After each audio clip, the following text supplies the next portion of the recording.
This panel will be on the theme entitled Healing and Reconciliation, which is an effort developed by the Muslim Alliance in North America.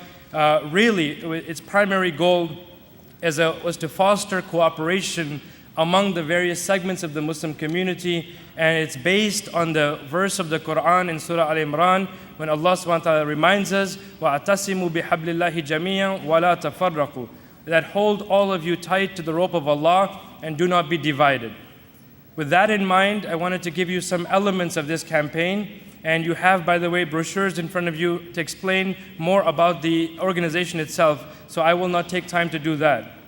The campaign is really a long time coming in some ways, because we have had people who have transcended the boundaries, if you will, of race and ethnicity and nationality, but more often than not, we believers are in need of a reminder.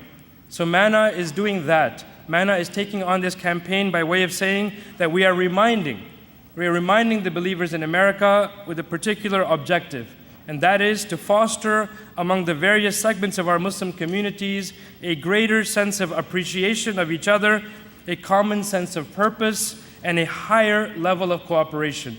With these three major objectives in mind, how do we go about trying to do this?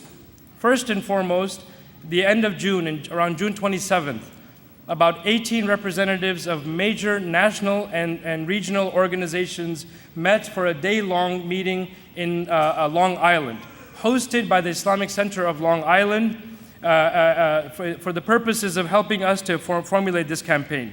And in doing so, we came up with these essentially three objectives, if you will, that we would promote dialogue, initiate youth activities across cultural lines, and finally, facilitate joint projects.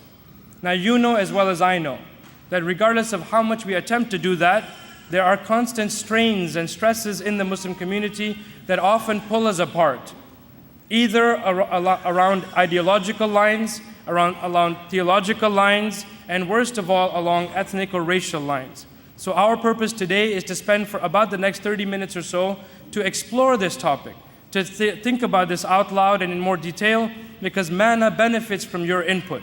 MANA benefits from every outreach visit we make, so that we hear from you, the supporters of MANA, that can say to us, how about this? How about doing it differently? How about adding this to your program or to your campaign? And inshallah ta'ala, we will do that.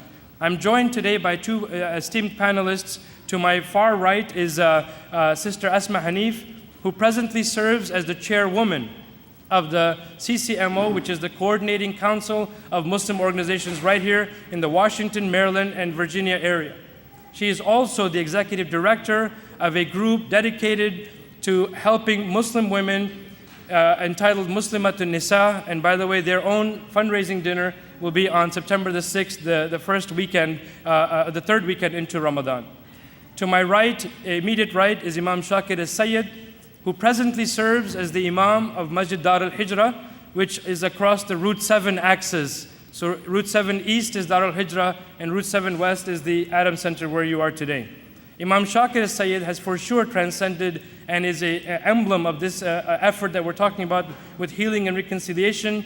Not only is he an educator, he served as the director of the education department of the Islamic Society of North America in Indianapolis, then moved to Washington, D.C. Then he served there as the Secretary General of the Muslim American Society, and now presently serves as the Imam of Masjid Dar al-Hijra. So I'll begin by inviting Sister Asma Hanif to either she can come here, she can speak from there.